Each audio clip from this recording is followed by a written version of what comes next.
I'd like to call to order the Poquoson City School Board meeting for August. And first item, additions or modifications to the agenda. Ms. Reimers, do we have any? No, sir, we do not. Thank you. Next item, presentations and reports. First up is financial update with Ms. Woodruff.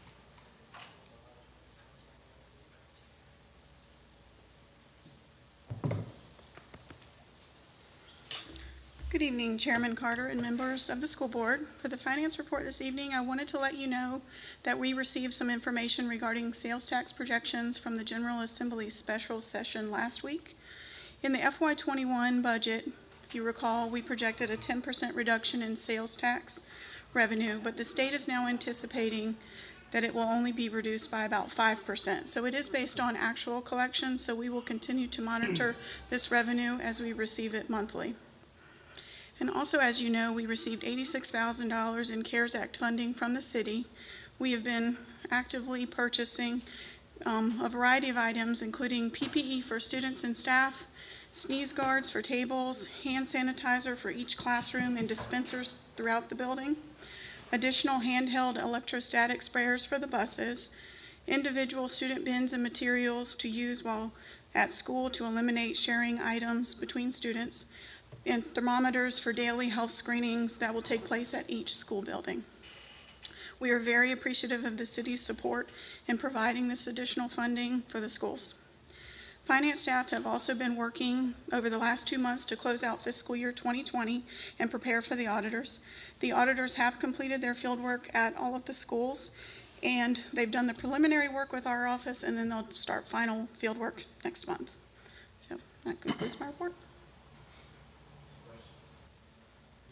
While you're there, would you mind leading us in the pledge to the flag, please?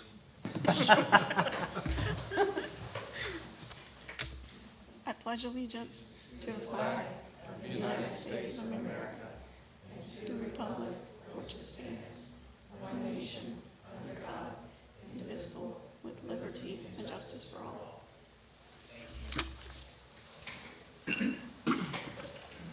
I'm bound to miss something my first meeting. Yes.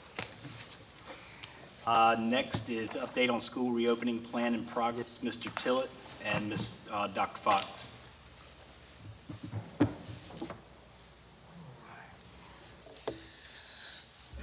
Thank you, Mr. Chairman, members of the board. This is just an update. I'm going to move this around a bit, if I may. From 2 weeks ago when we met and finalized this plan, and it's amazing how much work has happened in 2 weeks as we prepare for students on the 8th of September. So I'm going to go through this fairly quickly. This is just a timeline of our work since we hit the ground. You'll remember on June the 30th, the board had a lengthy workshop where we went through all the details of the preliminary plan at that point. And on the 11th of August, you all approved the plan at your special called meeting. And on August 12th through the 17th, our family choice option selection window was open. And families started to make their selection between option 1 and option 2. And we'll give you the details of those selections in just a few minutes. And then on August the 18th, from August the 18th through present time, we have been working with the principals and counselors in revamping the master schedules and assigning classes. And that work is tedious, arduous, and one move changes the next move. So we're going to give you some basic information tonight without getting in the weeds of all the details of that, but I do want to say publicly tonight a big thank you to all of our central staff and our principals who've been working day and night tirelessly to build all the details of what you're getting ready to hear about tonight. The family choice option window closed, as you saw recently, and the approximately 65% of the families chose the hybrid or the continuum of learning, which includes the hybrid plan, and 35% of our families selected the completely online, Poquoson online model. Now, these are our challenges moving forward. The easy part has passed, the selection. Now we have to build schedules for each student, transportation, all the safety measures and mitigations that we've talked about. So these are the three primary challenges that we're facing between now and September the 8th when we have students in our buildings. First, as we reported, we knew that we would have to be monitoring health and safety data and potential disruptions as we plan for September the 8th and beyond, because anything can happen between now and then and beyond that date as disruptions are predicted. Staffing concerns and scheduling conflicts, and I'm going to go through some of those quickly tonight. This slide you've seen multiple times. This has been our primary slide that we've shown from your workshop to the 11th when we showed you as those data update. And you'll notice that as of today, there are 58 cases of COVID-19 in the city of Poquoson, 2 hospitalizations. And you'll notice the Peninsula data and Hampton Health District data. Those are the primary data that we look at because, as we've talked about several times, a lion's share of our staff come from those areas.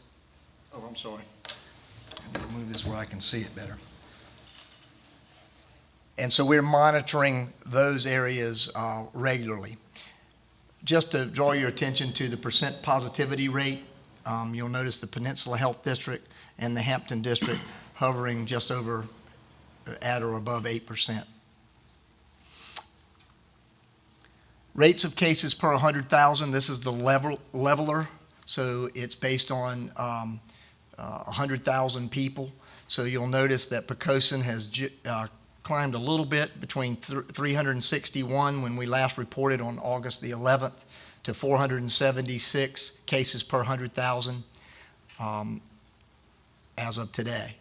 And you'll notice those numbers, I won't read them to you, from around the peninsula. The percent positivity on the peninsula, and you'll notice that on August 4th, our first report was at 6.4%. Then it grew to 7.7% on August the 11th when we reported out at your meeting. And on August the 25th today, it's at 8.6%. You'll notice the numbers recommended from the World Health Organization and from the Virginia Department of Health and the CDC at the bottom. What you will have no doubt seen, because I know you're monitoring this as I am, around the region and the state, numbers are starting to get better in areas around the country. And this is a snapshot of the eastern region of Virginia, which we are included. And you'll notice that the numbers here, the arrows to the right, are important. They are decreasing. This number at 11.8 of cases, which is what the health department is using as language, burdened, and the positivity rate are both declining. And their measures are over 39 days, and that data is of the last, I think, 14 days, if I'm not mistaken. And that's a good sign. And I was watching the news last night, local news, and they were indicating that around the greater area, we're starting to see that decline, which is really good news. The challenge for us is immediately in Poquoson, our numbers are actually what they're calling fluctuating. They're actually going up and not seeing that 39-day decline that we have seen in the eastern region. The numbers that the CDC recommends is be careful above 10%, and so that's where we're hovering in both our percent positivity rate and our cases per 100,000. So this is just, again, nothing to be alarmed about, but something to keep our eyes closely on. Remember, when we went through this originally, we agreed that we were going to monitor these numbers closely and let the numbers be our guide as we start planning future steps to bring more students back to school. So these are numbers as of today that we have to be focused on. Since we last met, the Peninsula Health Department has agreed to meet on every Thursday morning actually Thursday afternoon. We've moved it to Thursday afternoon with all 6 superintendents on the peninsula with updated data. So this is good news for us because we will have the most current data from our local health department as we start planning not only in Poquoson but around the region as we move forward through our continuum of learning. These are recommendations from the Peninsula Health Department that we should be cautious as we're making decisions in this time while the numbers are where they are. And again, we're hopeful that we're going to see the signs from the eastern region start, as we're seeing in the eastern region, start to move down and making it better for us to start planning more students in school. The other contingency that we talked about was staffing, and we've been working on this from the beginning to make sure we have all staff necessary to run both our hybrid model of instruction and the Poquoson Online, and we're going to talk in detail about that tonight. This slide you've seen several times, and this is a reminder that over half of our staff lives outside of Poquoson. So we are always monitoring the areas around us. We reported on August the 11th that 13 members of our staff had a qualifying reason to not report to work on September the 8th. And that number has doubled in the last week and a half. So again, these are numbers that you need to be cognizant of as we are working every day, as we plan schedules, because as we've said over and over again, it takes all of our staff to open school.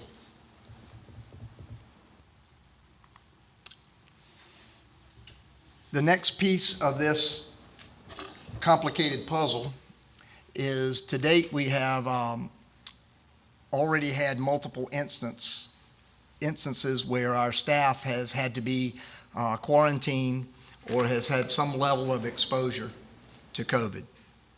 And because of this, we've had to change our routines. Now, this is all prior to starting school. So these are things that we have to be prepared for and aware of, that this potential exists. And regardless of where the exposure happens, whether it happens in Poquoson or on our campuses, those same requirements for quarantine exist, whether they're staff or students, or in one case, a vendor who supplies us. And of course, an exposure incident with COVID-19 with a positive individual results in, well, this was one of the cases I was describing. That second bullet required 20 of our employees to be quarantined for a brief period of time. We're concerned about this continued exposure and the impact and disruption it will create for our staff as they return to school tomorrow, as well when our students and their families begin on September the 8th.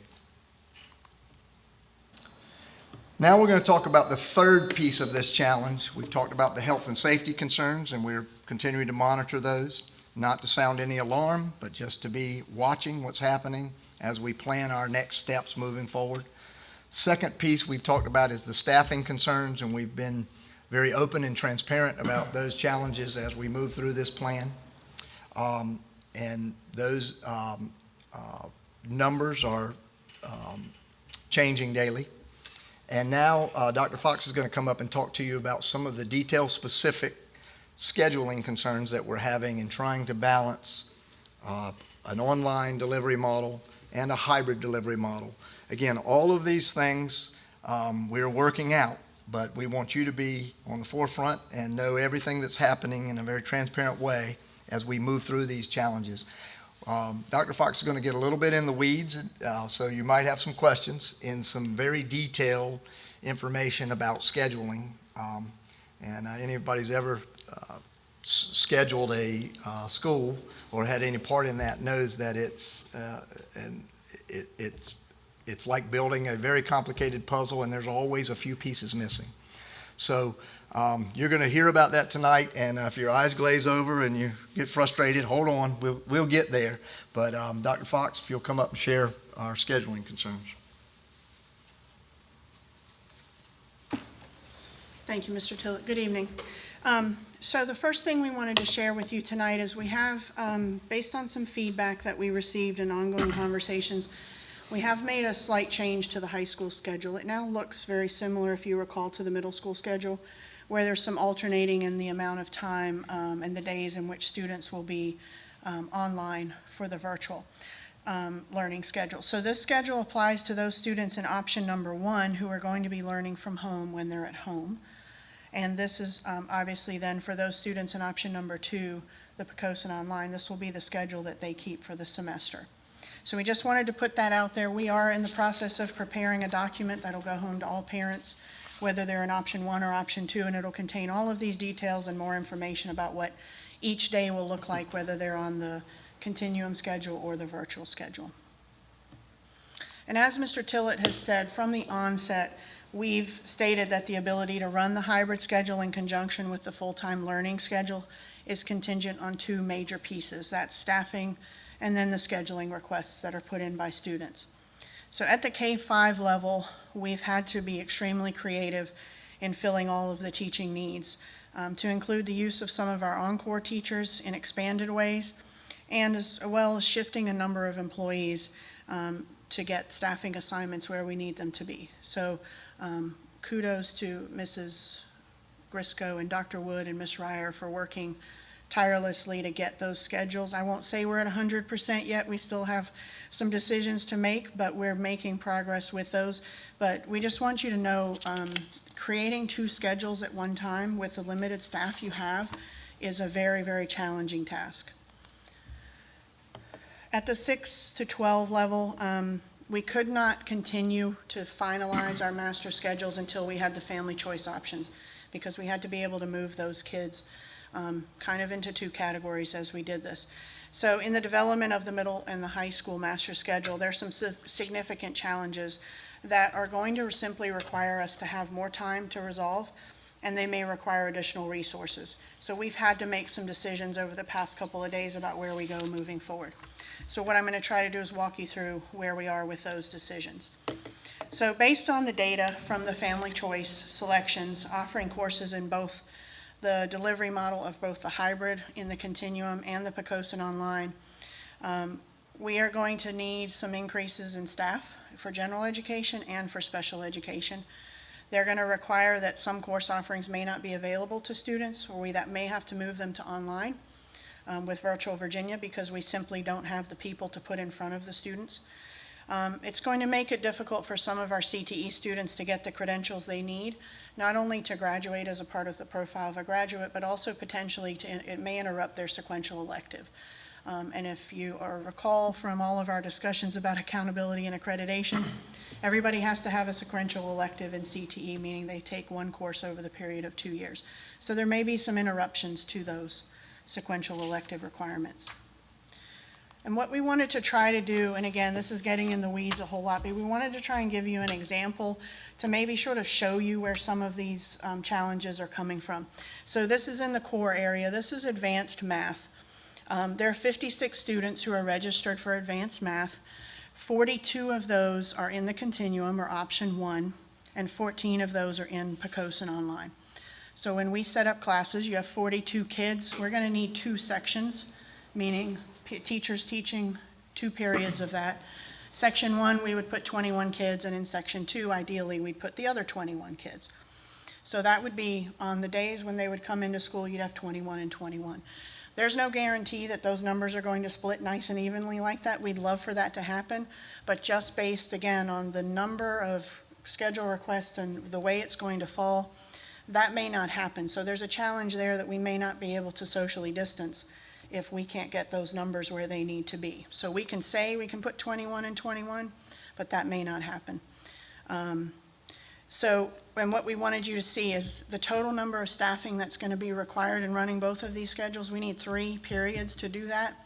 In our normal schedule, if we weren't in this situation, we'd only need 2 periods. So that's when we say we need extra staffing, we now have to find a way to staff that other period.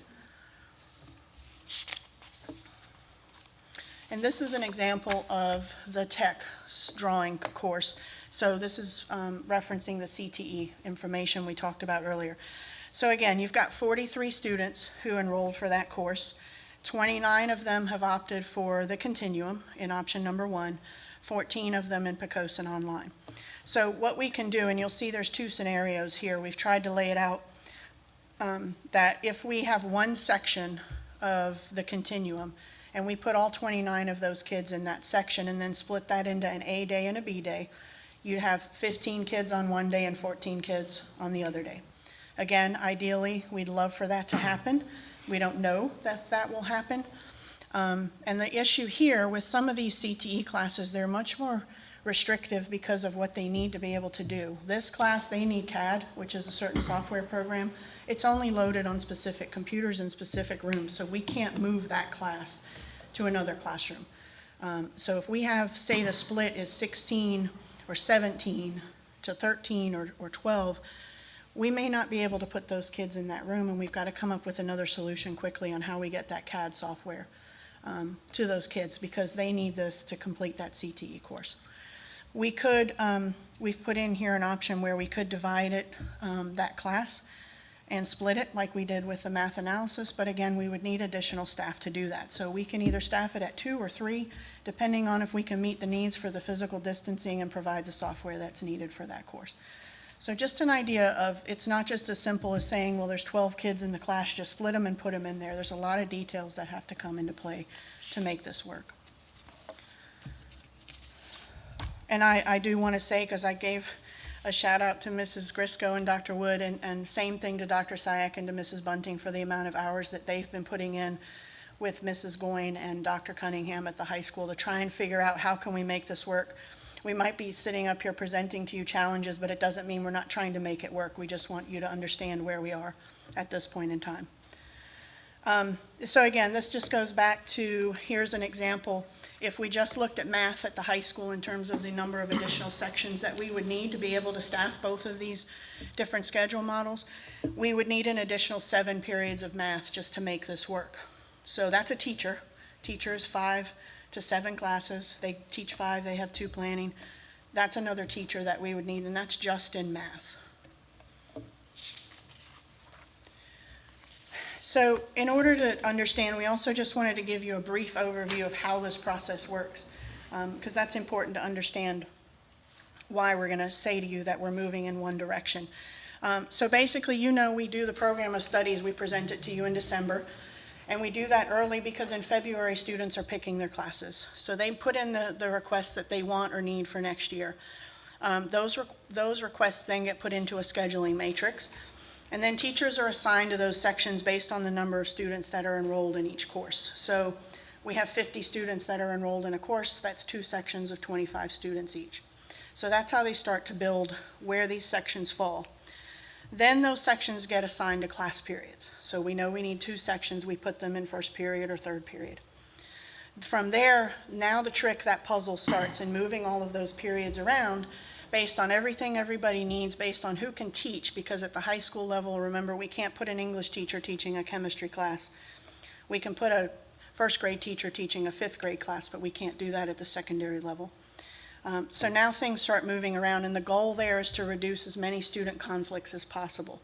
So if 20 kids can't take the class this period, you look at where you can move it in another period to try and make it work so that you reduce those 20 conflicts. At the same time, by moving that, you've probably created now 10 new conflicts that you have to go and try and resolve. So it's just a puzzle, and it happens every year. We do this. The challenge this year is now we're trying to do that with 2 schedules. So once we get those numbers as low as we can, the schedule's locked in as final. And at that point, any changes that happen are what we call hand changes. It means counselors are talking one-on-one with students, and they're literally making those changes period by period in the system. It's no longer the system making those changes for them. So they try to get the level of conflicts down as far as they can before they lock it in. And then anything else after that, they have to kind of hand schedule those kids and work around them. At the same time that all of this is happening, our special ed teachers are working with the principals and the counselors to schedule in our students who might need additional support in those periods. So you have to assign some periods as where we might have collaborative support, and then you've got to make all of their schedules work as well. We resolve conflicts by doing things like we've talked about a number of times with you guys. We put students in virtual Virginia because we can't offer it online, and then we provide them with a period where they're working in a lab so that they have some supervision and contact with a teacher to take that course. Sometimes kids have to pick different electives or different course options. That's just the reality of the way it is. Sometimes that has to happen. Sometimes a student will delay a course a year, take something else, and then come back to it the next year.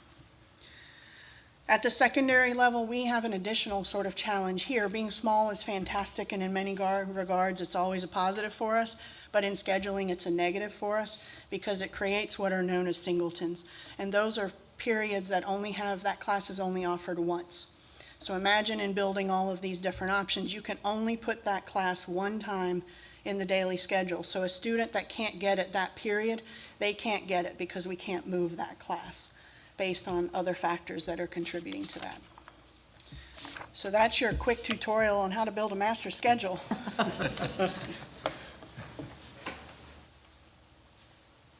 Thank you, Dr. Fox. And that is a very quick and general description of building a master schedule. Having built many of them in my career, it can get very, very challenging. But again, hats off to all the folks who are working on this. We're making progress. So I want to talk just for a few minutes about our next steps moving forward. Given these challenges we've shared tonight, and just a quick recap, again, these are just challenges. They're not impossibilities. They just are roadblocks in front that we have to find a way around or over or through, and we will. But these challenges and the impeding start with just a week and a half away, we are locking in our student schedules so that we're able to send those out to families next week. So in locking in these schedules for us to move forward, the middle and high school are going to be locked in on one schedule. So we're not going to build a separate schedule for a hybrid instruction and a Poquoson online. The students will receive the same instruction, they'll just receive it differently. And we'll get into more details about that in the future, but we have looked around at possible schedules of how to balance an online model and a hybrid at the same time with the same staff, and it's virtually impossible. Now, there's a lot of ways that we can deliver that instruction, and we'll continue to investigate those. But one of those ways that we'll start, now that we're beginning the school year in grades 4 through 12 virtually, they will have one schedule. We are looking at ways that we'll be able to balance the hybrid and Poquoson at the same time, and we may find some variations in that. The interesting thing is this same work is happening all over the country as we speak, and certainly all around us. We're watching those divisions. I was on a call today with a couple of area superintendents having this same conversation. How are you looking at building the model to bring kids back on certain days and then also honor the choice of Poquoson Online, of your online delivery? We were a bit surprised at the number of students who selected Poquoson Online. You remember our survey back in July indicated it was closer to around 25% of our population that were interested in a full virtual option for the semester or even the year. And that number grew by over 10%. So we're impressed with that, and we're committed to offering a very robust program for Poquoson Online. But we're also committed to balancing that with students as we roll in more students in the classroom with that face-to-face instruction and the quality of that instruction as well. A Few additional updates. Now, again, we're going to continue to monitor everything we've shared tonight. We're working on that daily. We'll give you a steady diet of that with our super notes that we'll send out weekly and give you information as they update.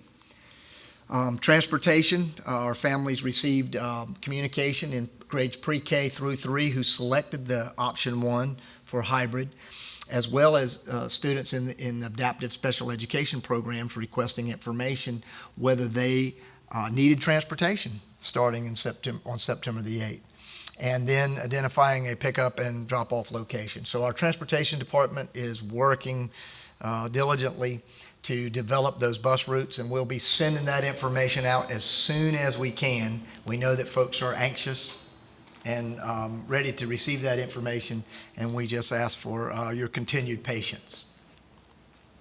Health screenings, you've heard a lot about this. You can't turn on a news channel or read an article about COVID without hearing something about the way to screen out folks with potential exposure to COVID from areas with our students and staff.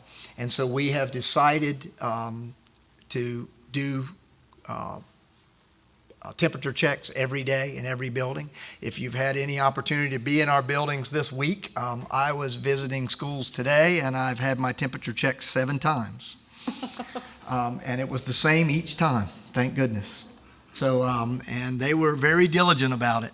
In addition to the temperature checks, there's an 8-question survey that each person entering our building, and this includes staff and will include students, will have to have been surveyed and answered no to all 8 of those questions in order to enter the building. And if not, of course, they'll be asked to go home and contact a provider, health provider, and they will have to be fever and symptom-free for 24 hours before they will be able to return to the building. And that's assuming that they have not had any exposure, known exposure to COVID-19. These are very detailed and specific, and if you'll notice in front of you, we've provided you the specific questions, so you'll know what's being asked of our parents for our youngsters and our staff and any visitor who may need to enter the building. Now, we are also asking that, and we will be doing these same health screenings beginning September the 8th as students arrive in person, and parents and guardian will be asked to complete this checklist. Just a sidebar, we are purchasing an app that we'll be sending out more information about very soon. This app will be is state-of-the-art, hot off the press, and I want to thank Ashley for doing very serious negotiations. So if you want to buy a car, call Ashley because she'll negotiate for you. She got the price of this product down, and this is a hot item out there because school divisions all over the country are needing a product like this to be able to do this screening that you see in an electronic way. Parents will get a notification in the morning, so they'll be able to plug the answers to that health screening. It will immediately go to everybody who needs that information, so they'll be cleared to come to school. And there'll be more information coming about that, but that's just a little blip about a online program that an app that we'll be providing. And any student who arrives at school with screening concerns from either the checklist or in-person screening or a fever of 100.4 degrees or higher will be separated from the others, and the parent or guardian will be required to pick them up as soon as possible. Visitors, we are asking that folks understand that visitors to our schools will have to be by appointment only and really need to be educational related. And we also ask that if anyone needs to engage one of our employees, that they call before coming to campus. Virtual meetings and conversations can be scheduled. We're going to attempt to continue everything virtually. I'm going to start eating virtual ice cream and lose weight. Those visitors who are entering the building will undergo the same exact safety checks that our staff and students do. and also be required to wear face coverings. Device pickup will happen Wednesday, September the 2nd, and all of this, of course, information will be sent out to parents. Drive-through, contactless pickup at each school. Then the middle school will be at the elementary school. Middle school students will pick theirs up at the elementary. Each student will receive their device and materials that will be needed, and information will be shared later this week on the details of that. We're also having virtual open house Thursday, September the 3rd, and the events will be accessed at any time by students and parents. And students will be able to log into by their division device, watch the Canvas tutorial and log into Canvas, when you've heard a lot about Canvas, and watch the welcome video from their teachers, and they're recording those as we speak. Parents will be able to watch the Canvas tutorial and set up their Canvas Observer account and review the start of school year documents and pay various fees. So all of these things that we've done in a more traditional way are now done virtually.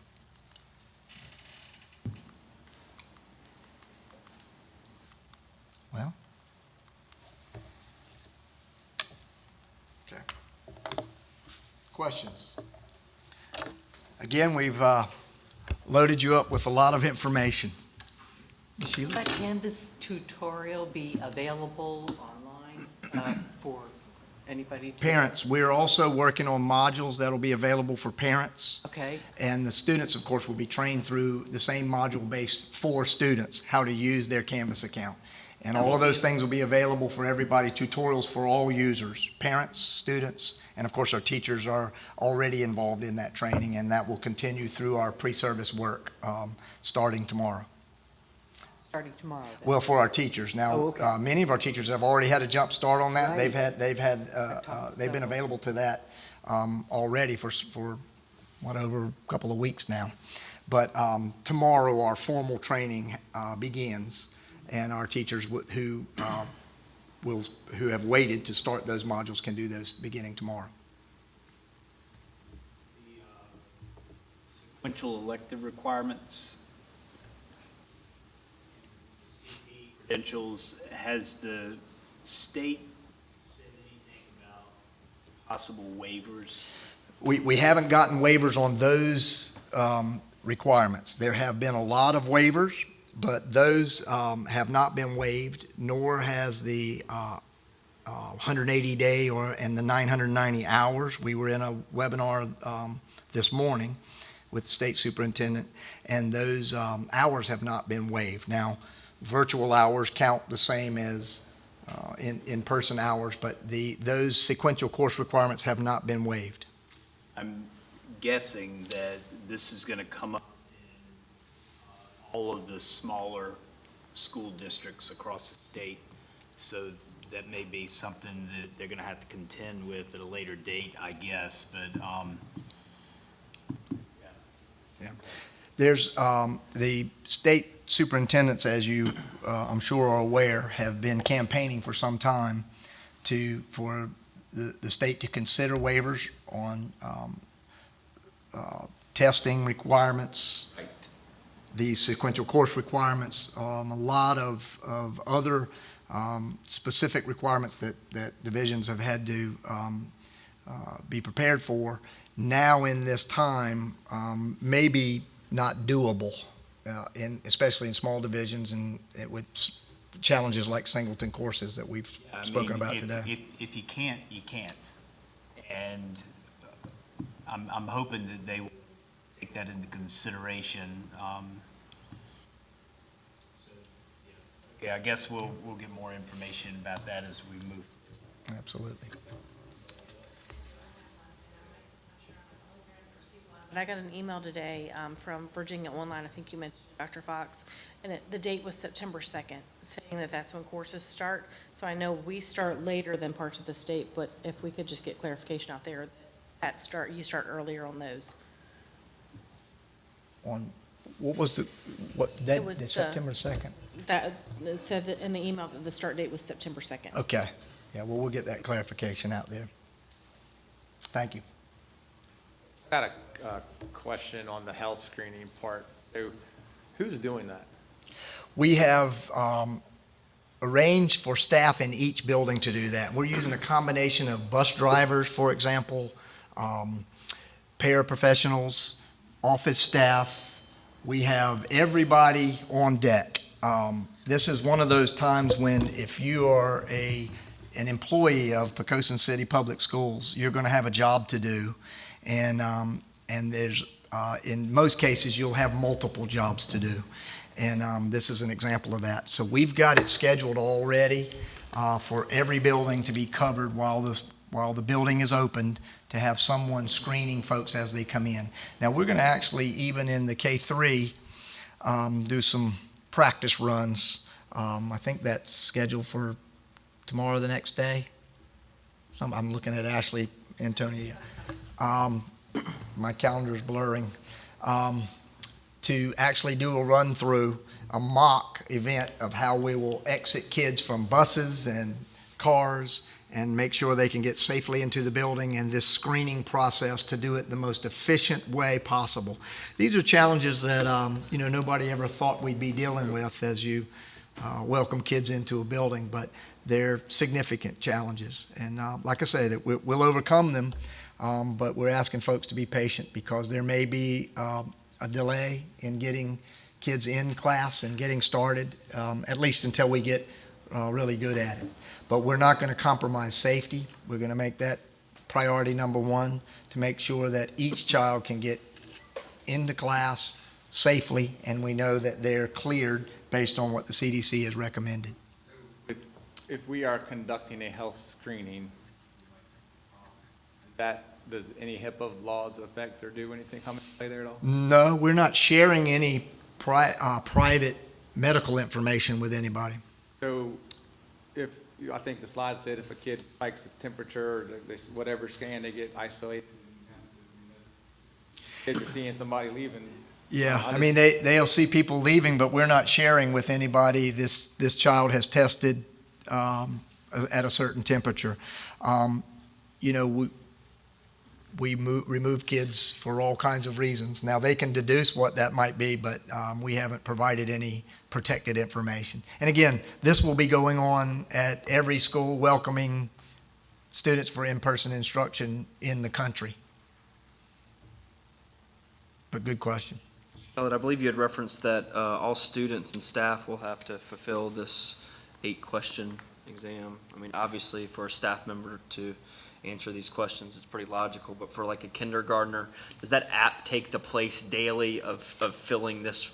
That's correct. Form Yeah, out? yeah. And I looking back on my sharing of the app, we haven't sent that out yet, so that's kind of hot off the press. But there'll be very detailed information and training in that app, and it's very, as I understand, it's very user friendly. But those are parents will be filling that out for the child, and that'll happen before they come to school. Now, when they arrive at school, we'll know if they've answered yes to any of those questions, and then they won't be allowed at school until that has been resolved, and we know that they're cleared to be there.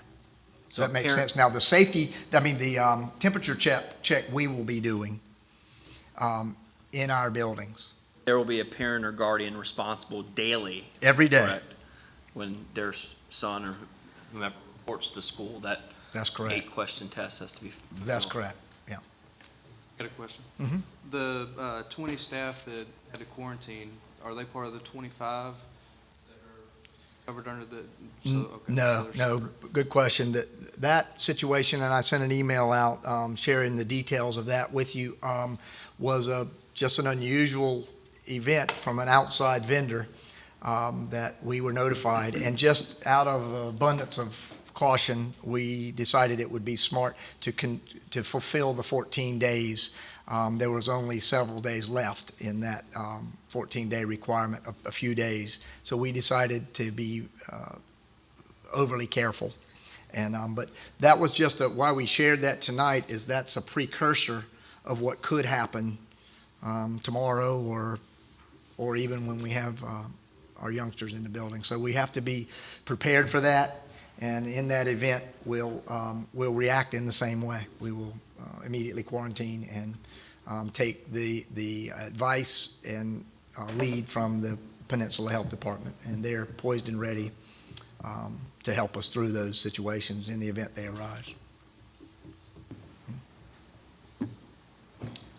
State hasn't given any waivers on the little piece of paper that says I can teach math or I can teach science. Yeah, okay. Still have to be highly qualified to teach, and that's part of, and. Paper doesn't make you highly No, qualified. it does not. It says you have perseverance. That's it. a very good point. And so, part of the challenges that we haven't gotten into in great detail is, scheduling for course-specific classes is where the challenge really has come in the 6 through 12 model. It's been difficult even in K-5 with the staffing concerns that we shared tonight. But when you're talking about scheduling course-specific classes, you can't ask the English teacher to teach chemistry.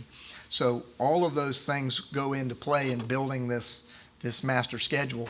And what we found pretty quickly is you cannot do it with a school within a school, which is what we're trying to do, build Poquoson Online and a hybrid delivery at the same time. So that's part of why we Right. are And working through those challenges. Yeah, I get that English to chemistry transition. I guess you're not allowed to use the word logic when you're talking about state government decision-making, but the chemistry teacher probably has a fairly good math foundation.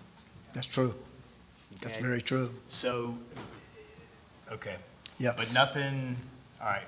Yeah, so if the state would give some autonomy in how we utilize our teachers, that would certainly help. Yeah, and teachers who would be otherwise qualified but don't hold the license in that field would certainly be helpful. Good point. Any other questions about the reopening of school plan? More information to come. I'm sure. Thank you all very much. Now, do you want to talk about the, I'll head right up for the next one, yeah. all right, modernization project? My notes here.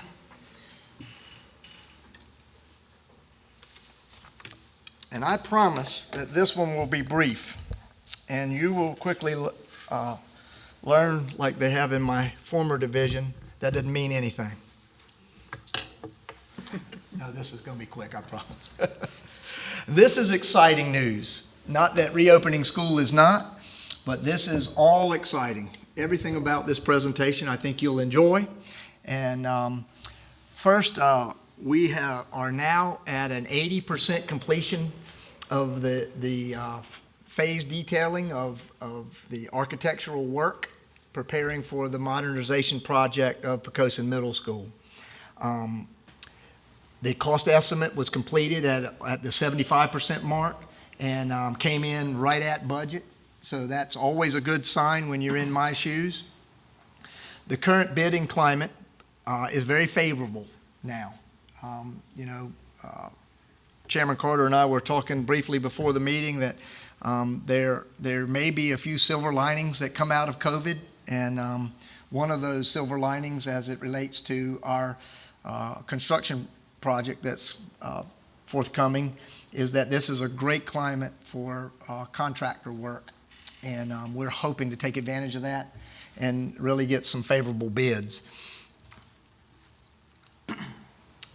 The project design is on schedule, and the final documents will be ready for bidding by the end of November. Now, we'll schedule sometime in late October, early November, with your board schedule, a final review, so you'll be able to look at the final schematics and see what's getting ready to happen before we make the next step of accepting a bid and plan for the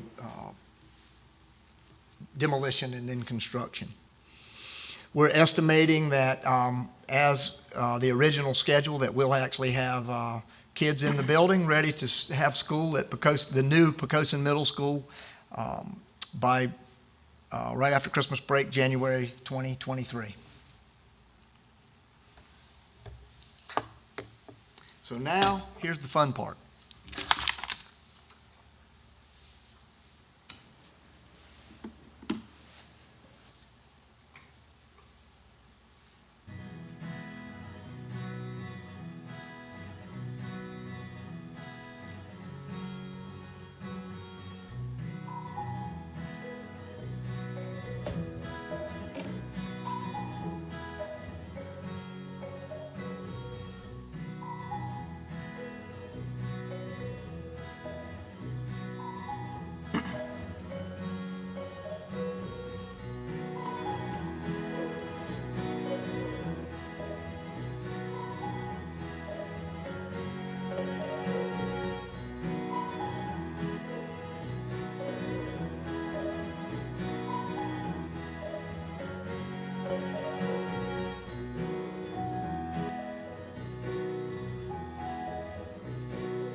completes my report, Mr. Chairman. Very nice. That looks really cool. Some, look forward to and be excited about. Yes. And this- Anybody have comments, questions there? We're going to have that link on the website tomorrow morning, and we'll send out a little blurb to parents to check it out, so something to get excited about. Thank you, sir. Any public comment, Ms. Reimers? No, sir. Sheila, would you like to walk us through the consent agenda, please? Consent agenda includes the approval of financial reports, the approval of personnel action, the authorization to change appropriation and to accept and expend funds in accordance with the attached request, the approval of minutes of the June regular meeting and work session, the approval of minutes of the July special organizational meeting, the approval of minutes of work session and closed meeting on July 30th, and the approval of minutes of the special meeting on August 11th. Thank you, ma'am. Do I have a motion to approve the consent agenda? And a second? Second. Ms. Reimers? Mr. Freeman. Aye. Mr. Ingram. Aye. Mr. Jordan. Aye. Ms. Hessel. Vice Chair Sheeler. Aye. Chairman Carter. Aye. Motion passes 6-0. Thank you. Any other matters for consideration? We have none, it looks like. Mr. Tiller, would you like to kick off our communications, please? Yes, sir, Mr. Chairman. I just have one last thing to report. There was some concern, as always, entering into a new school year, especially this one, that we might see a dip in enrollment. And of course, dip in enrollment has significant financial implications. We've been monitoring that very closely, and I'm happy to report that our enrollment is actually up. We ended the school year last year in our K-12 at 2138, and we're up to 2167, almost a 30-student gain. And our pre-K-12 is up a 26-student gain. We're running right about 2192. So enrollment is up, and that's good news. Yes. That is very good. Thank you, sir. Mr. Freeman? I'd just like to thank staff for all the hard work and effort through all this. This is, uncharted territory. Great job all the way around on that. And to the parents in the community, know that they're working hard to get everything right, and this will be a great school year. Just like to thank the staff and the principals for, having to work to create these new schedules and all the time and effort that's going into that. And just want to continue, thanking the school board office, for everything that they're doing to make sure that all this goes as smoothly as possible. And really like the new design. It was really impressive. Sir, Mr. Jordan? Just wanted to wish the best of luck for our students and our parents as well, because our parents play such a big role in our success for our students. But also wanted to just commend our teachers who are working, some of which are working around the clock, implementing videos and working through Canvas, and man, their efforts are not unnoticed. They are working tirelessly to bring the best value and content through the virtual sector to our students, and that is very much appreciated. Some of which are lucky to take a Sunday off. I mean, they're working around the clock right now, so those efforts do not go unnoticed. Thanks. I agree with all of your comments, and I just want to say, it's going to be a difficult school year to start, but we are beginning a new school year, so hope everybody has a great year, and we're all here for you. Sheila? I want to also thank the teachers and the parents who've written about their concerns, and I want to say that we have all agonized over every decision that's made, and we really appreciate the efforts that have gone into leading us into our new year. I think we have some exciting things coming up, and I know it's going to be the best virtual program possible. Yeah, all the staff out there, y'all just do a phenomenal job. And I've spoken to people in the public, and every time I start to talk about the work you do and just the miracles that you work on a daily basis, I always get the exaggerated nod like this. They're like, absolutely. So your work is noticed and appreciated. everywhere. So keep up the good work, and I hope everybody has a great start to school. It's going to be interesting, but it's going to be pulled off. Any material for board review? Okay. And with that, then, we will adjourn. Y'all have a good night.